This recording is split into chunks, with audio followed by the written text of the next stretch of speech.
صاحب کو یہاں آئے ہوئے وہ جو بچہ چھوڑ کر آئے تھے 1 سال کا، وہ 21 سال کا گبرو جوان بنا ہوا ہے، اس کی سوچ کچھ اور ہے۔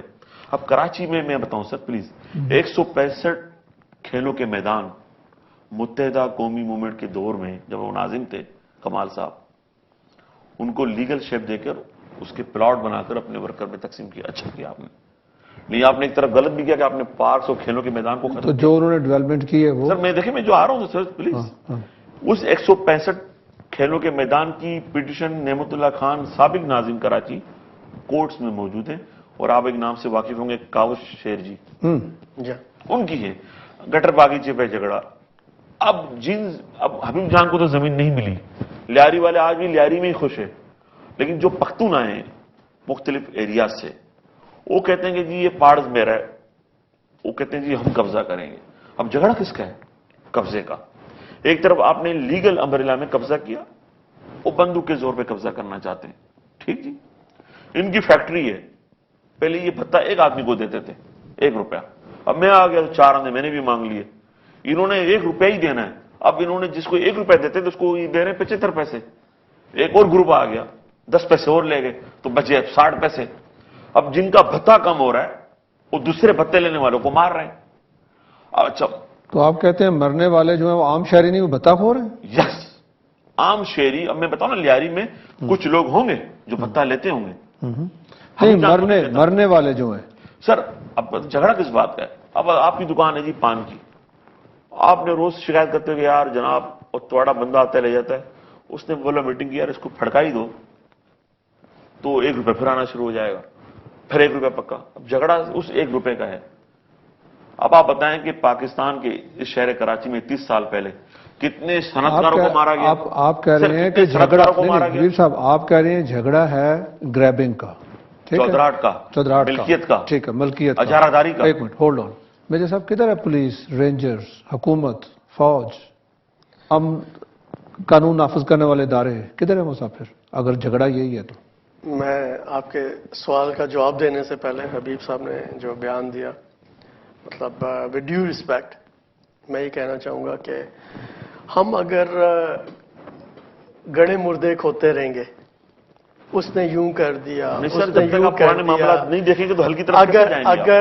اگر ہم ان گڑے مردوں کی طرف توجہ ہمیشہ مبذول بھی کرواتے رہیں گے، ادراک ہونا ایک علیحدہ بات ہے، دوبارہ سے انہی ایشوز پہ کہ اس نے آ کے بھتہ لے لیا، ہمارا بھتہ اسے لے گیا، یہ ہو گیا وہ ہو گیا، بھتہ خور کتنے لوگ ہیں اور وہ کیا، اور وہ کس وجہ سے، 1200 لوگ ہیں، اور وہ کس وجہ سے، اور وہ کس وجہ سے بھتہ لے رہے ہیں۔ نہیں جیسا دیکھیں، اب آپ یہ دیکھیں کہ وہ بھتہ کس وجہ سے لیتے ہیں۔ اگر کسی انسان کو شریفانہ طریقے سے ایک اس کی عزت نفس کو مجروح کیے بغیر گھر میں بیٹھ کے یا ایک اچھے طریقے سے محنت مزدوری کر کے ایک ایکول موقع فراہم دیا جائے گا، ٹھیک ہے، اور میں پلیز میں ان کے سوال کا جواب بھی دینا چاہوں گا حبیب صاحب، اگر پلیز ڈونٹ مائنڈ۔ میں یہ کہنا چاہوں گا کہ اگر ہر انسان کو اس کی بقدر جثہ جو اس نے پڑھائی لکھائی کی ہے یا جتنی وہ محنت کر سکتا ہے اس کے مطابق اسٹیٹ اتنا روزگار دے دے کہ وہ آرام سے عزت کے ساتھ، ٹھیک ہے، اپنے گھر بار کو چلا سکے، اپنی جو نارمل اس کی زندگی کی روٹین ہے اس میں وہ گزارا کر سکے، تو اسے بھتہ لینے کے لیے یا کسی ایسے گروہ میں شامل ہونے کی ضرورت ہی محسوس نہیں ہوگی کہ وہ بھتے کے لیے جائے اور اپنی جان گنوا بیٹھے۔ نہیں سر یہ تو بڑی آئیڈیل صورتحال ہو جائے گی نا۔ اچھا بھتہ عام آدمی نہیں لے رہا سر، بھتے کے لیے پورا ایک سینڈیکیٹ بنا ہوا ہے۔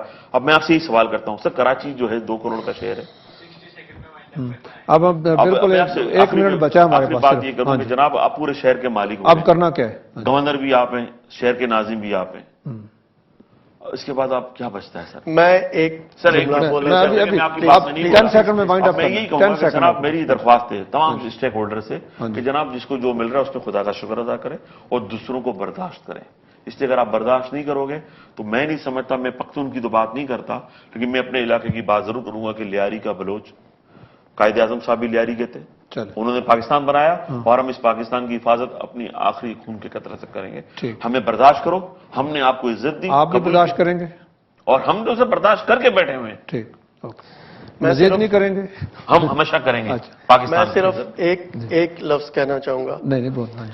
وہ یہ کہ انسانیت کے ناطے میں آج میڈیا کے توسط سے پورے کراچی سے اور پورے پاکستان سے یہ گزارش کروں گا کہ ایک دوسرے کو برداشت کرنا بس سیکھیں، یہی اینڈ ہے سر. اپنے آپ میں اپنے گھر میں انسانیت کو فروغ دیں. انشاءاللہ پاکستان کا نام ہمیشہ بلند رہے گا، انشاءاللہ سر. پاکستان زندہ باد رہے گا، پائندہ باد رہے گا. آپ نے ہمارے مہمانوں کی باتیں سنی. میسج جو یہاں سے نکلتا ہے میرے، وہ یہ ہے کہ ہمیں اپنی آزادی کے ساتھ ساتھ دوسروں کی آزادی کا بھی خیال رکھنا ہوگا. اپنے حقوق مانگنے کے ساتھ اپنے فرائض بھی ادا کرنے ہوں گے. قانون کی زبان میں ایک سینگ ہے کہ you can swing your sword freely until unless you are not hurting anybody else. ہمیں برداشت کا اپنے اندر پیدا کرنی ہوگی، دوسروں کو برداشت کرنا ہوگا، دوسروں کو سننا ہوگا، دوسروں سے سیکھنا بھی ہوگا. اسی کے ساتھ عدنان خان کو اجازت دیجیے، نیکسٹ ویک پھر ملیں گے. Bye bye for now.